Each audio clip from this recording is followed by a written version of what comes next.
Something happens to you around the age of 30. You look at your phone one ordinary evening and you realize you have hundreds of names in it and almost no one to call. Not because something is wrong with you. The names are real. You laughed with these people once.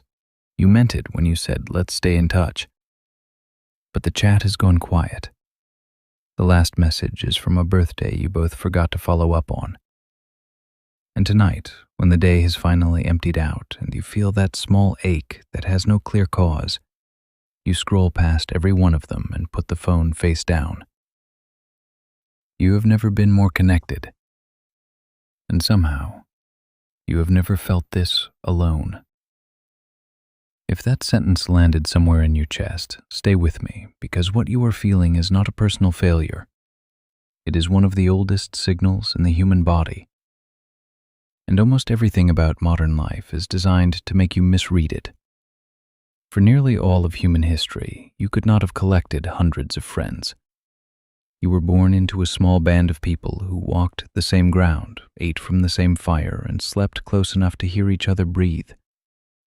You did not choose them, and you did not lose them. They were simply yours, every day, for your entire life. There was no app to keep. There was only the circle. And the circle was small for a reason your body still remembers. The brain sitting behind your eyes right now was shaped for that small circle. It was never built for the crowd you are exhausting yourself trying to hold. In the early 1990s, a British anthropologist named Robin Dunbar went looking for the size of that circle. He studied primates and noticed something haunting. The bigger a species' thinking brain, the bigger its social world, almost exactly. So he measured the human brain and ran the numbers. The answer he found was about 150. 150. That is roughly the most stable relationships your mind can truly carry. Not contacts, not followers. People whose lives you actually keep track of. People you could sit beside without explaining who you are. But here is the part that changes everything, the part the crowded world never tells you. 150 is the outer wall. It is not where you live. Inside that wall, Dunbar found rings, like the rings inside a tree. The widest ring is the 150, the people you simply know. Step inward and you reach about 50, the good friends you would invite to something large. Step in again and you reach 15, the ones who would notice if you went quiet, the ones you turn to when life cracks open. And then, at the very center, the smallest ring of all, around 5, often just 3.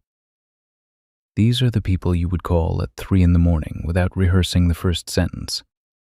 The ones who have seen you cry and did not look away.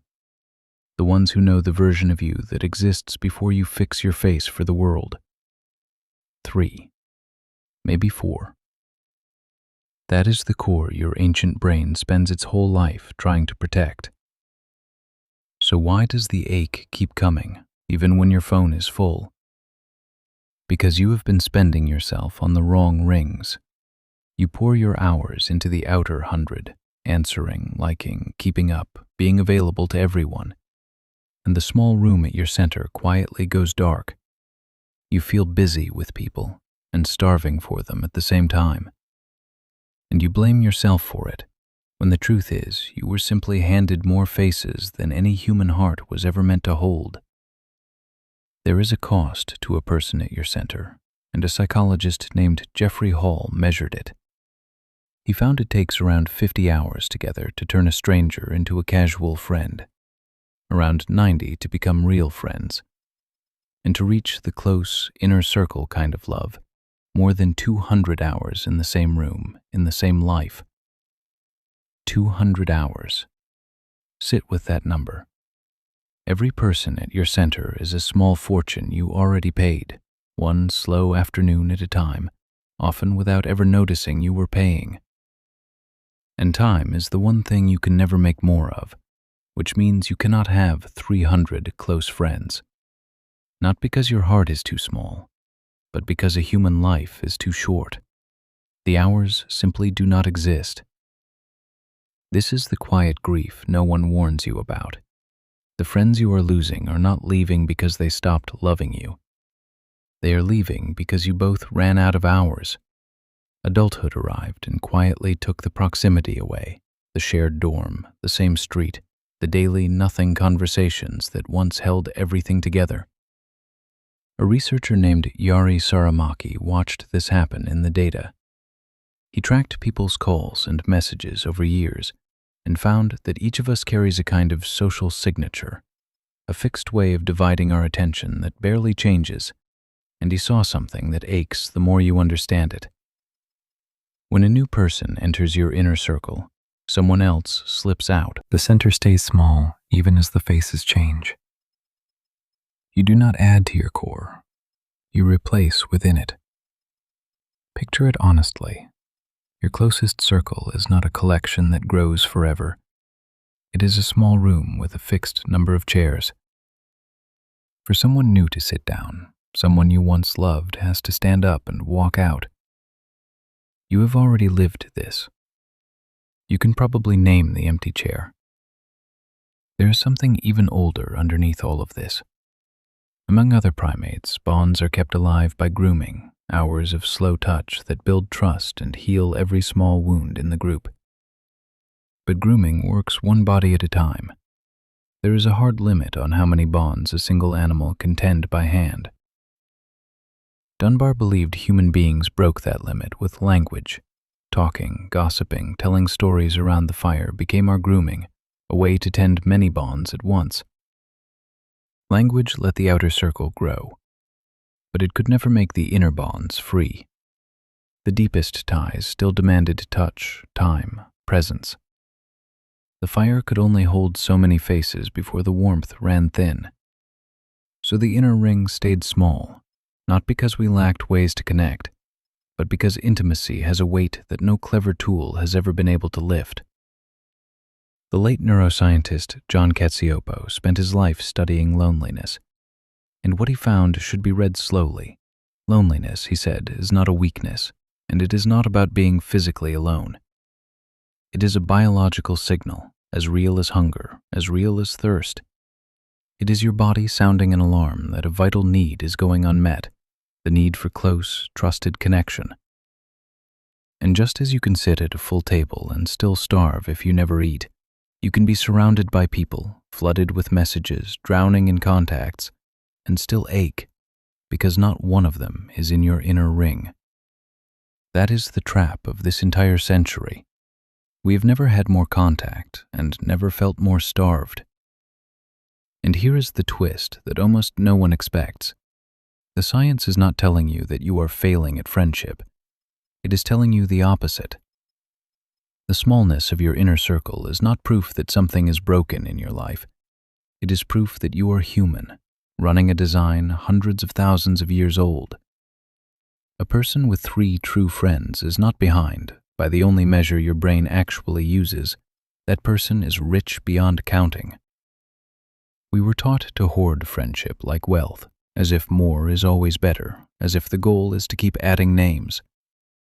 But everyone who studies this arrives at the same quiet place. Beyond a handful, more does not mean closer. It usually means thinner. The person with 500 contacts and no one to call at midnight is not winning. His own body knows the truth, and it tells him every time the room goes silent. So what does this mean for you tonight? It means you can finally stop. You can let the wide rings be wide. The 150 can stay loose. The 50 can stay light. None of those people need all of you, and you were never meant to give it. But the center, the 3 to 5, deserves your hours, not your leftover minutes between notifications. Your hours. A long call with no reason, a slow dinner that runs late, the kind of presence that cannot be rushed or faked or replaced with a thumbs up on a screen. Because those few are the ones your body was built to need, the only ones that can quiet the ancient signal living in your chest. We were never meant to be loved by hundreds. We were meant to be known by a few. So tonight, when you reach for your phone and feel that familiar ache, remember what it actually is. It is not asking you to find more people. It is asking you to return to the ones already at your center. You do not have hundreds of friends. You have a phone full of names, and somewhere inside it, 3 or 4 people who are the whole reason the rest can be let go. Before you sleep, picture the chairs in that small room at the center of you. Notice who is still sitting there, and ask yourself gently, when you last gave them an hour that was truly, fully yours. If you stayed with me all the way to this thought, you are already the kind of person who chooses to understand the quiet things instead of scrolling past them. That is rarer than you know. If you want each new attempt to explain why we feel what we feel to reach you a little sooner, take a moment to subscribe. Think of it as pulling one more honest voice into your wider ring, so that the ideas that matter keep finding their way back to you on the nights you need them most.